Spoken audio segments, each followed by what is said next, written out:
Olá, meu povo lindo, todo mundo bem? Espero que sim. Eu sou o professor Veraldo e estamos iniciando mais uma aula de História. Hoje nós falaremos sobre a África do século XIX. Esse tema ele é de suma importância, até mesmo para nós percebermos aí o destaque e a expansão de um tema que terminou desencadeando diversos conflitos, o imperialismo. Vamos compreender nessa aula de hoje quais foram os eventos aí que contribuíram diretamente para a dominação europeia na África.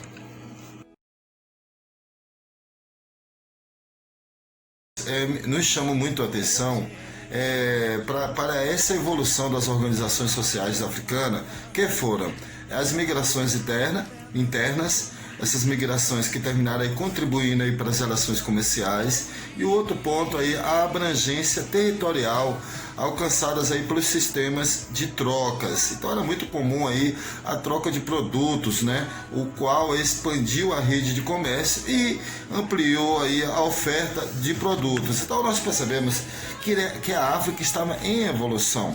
Tá? O continente africano ali estava desenvolvendo ali as suas relações comerciais, e muitas dessas relações comerciais eram desencadeadas por povos nômades, né? Nômades esses que viviam no deserto e que faziam ali esse intercâmbio de mercadorias e de culturas. Isso foi muito importante assim para criar uma relação, digamos, de ampliação cultural. Outro ponto importante é que digamos, a partir do século VI, século VII, nós percebemos assim a ocupação dos árabes no norte da África. Então o que acontece? Os nômades do deserto se converteram ao islamismo. Isso termina contribuindo diretamente para a expansão do Islã na África.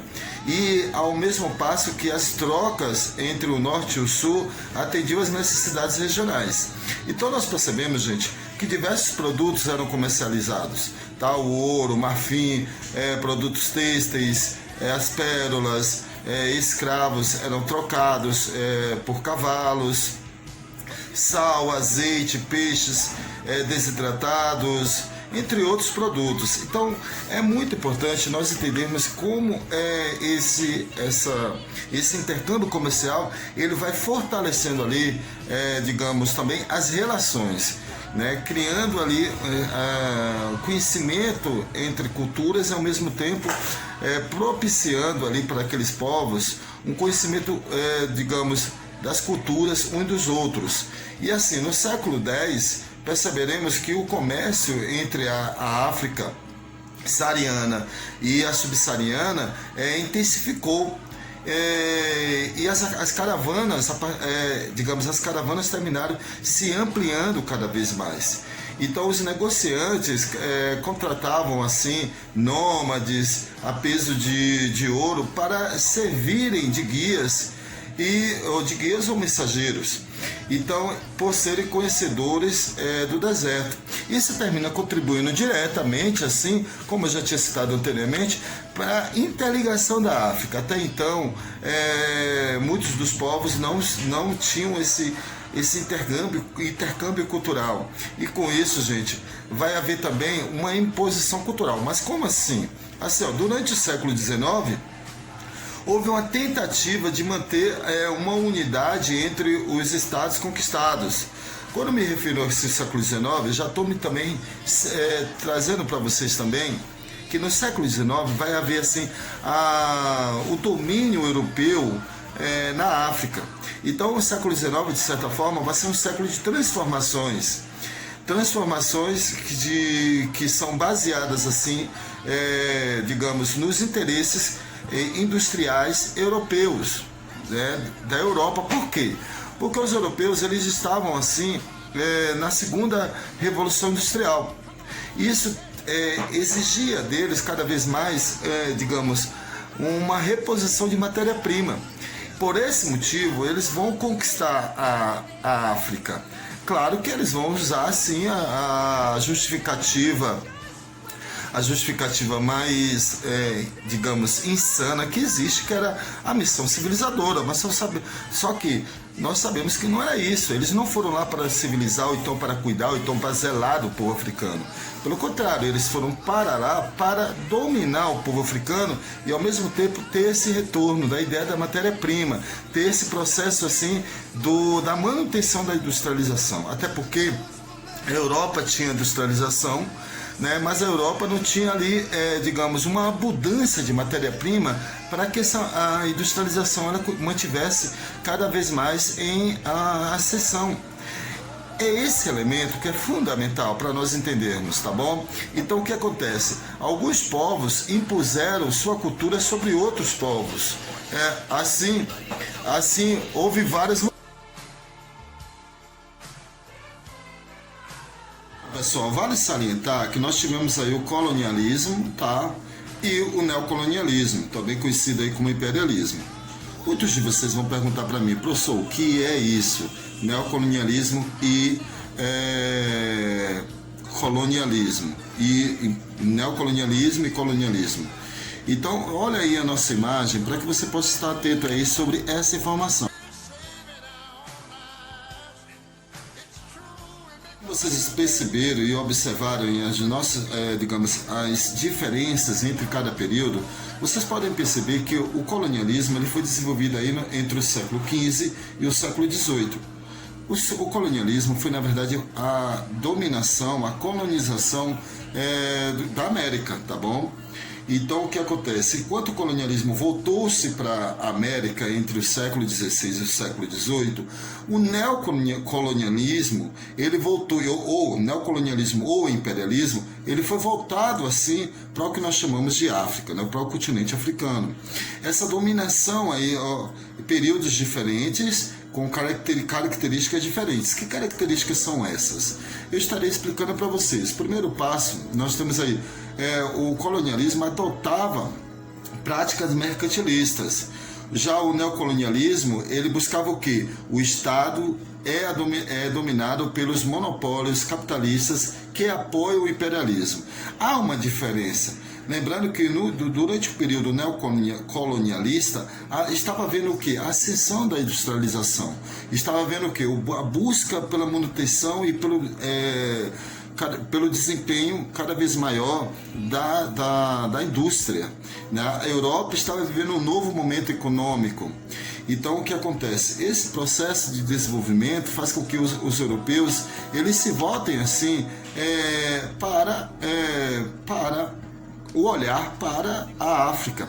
Lembrando que eles utilizam assim digamos, uma justificativa humanitária, entendeu? Uma justificativa de missão civilizadora. Como eu já tinha dito para vocês anteriormente, eles justificaram aquela invasão como, digamos, uma necessidade de civilizar, né, de levar a fé, de ao mesmo tempo de cuidar daquele povo, né? Então o que acontece? Desenvolver aquele povo, tirar aquele povo da ignorância. E essa justificativa ideológica que nós não aceitamos, que foi o que eles realmente tentaram aí consolidar a sua dominação no continente africano. E assim, como eu já tinha citado, a segunda revolução industrial ela termina sendo um elemento desencadeador dessa invasão, porque precisava de alguns elementos fundamentais, como mercado consumidor, entendeu?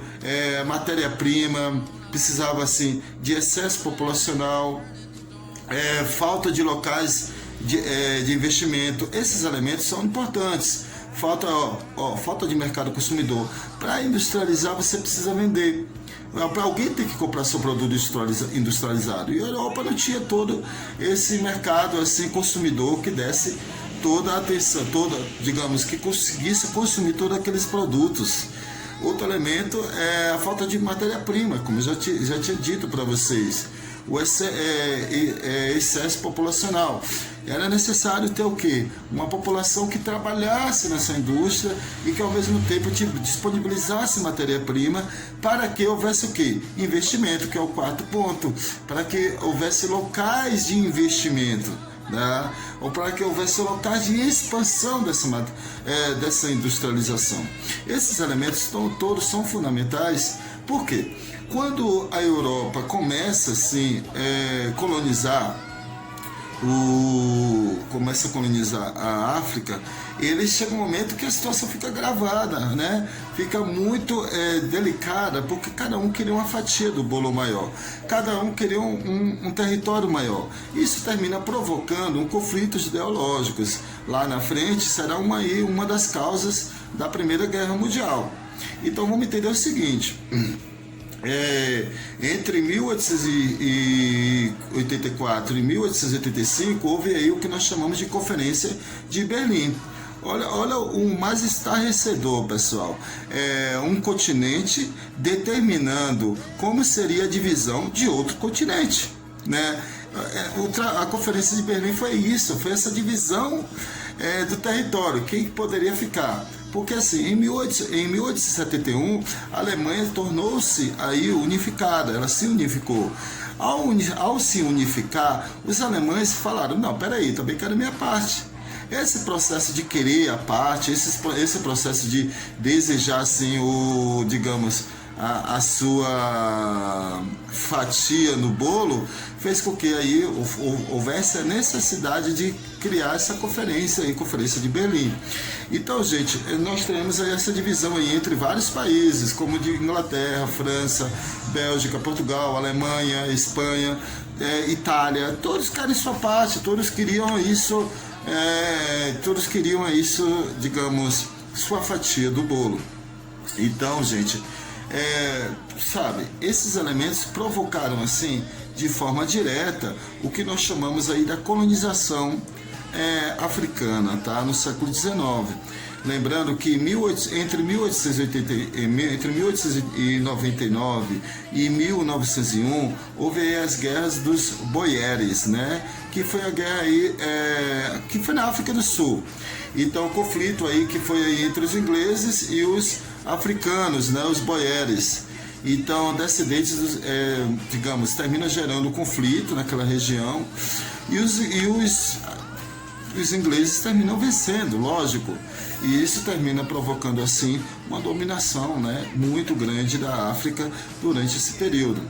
Para que nós possamos entender que sempre houve aí justificativas errôneas ou justificativas que não tem nada de humanitário, que não tem nada de civilização ou de cuidado ou de zelo por outro povo, mas sim o intuito de enriquecimento, né? O intuito de expansão econômica. Espero que vocês tenham gostado da nossa aula. E no nosso próximo momento falaremos aí sobre a colonização da Ásia, tá bom? Um grande abraço para todos, fique bem e até a próxima. Tchau, meu povo. Abraço.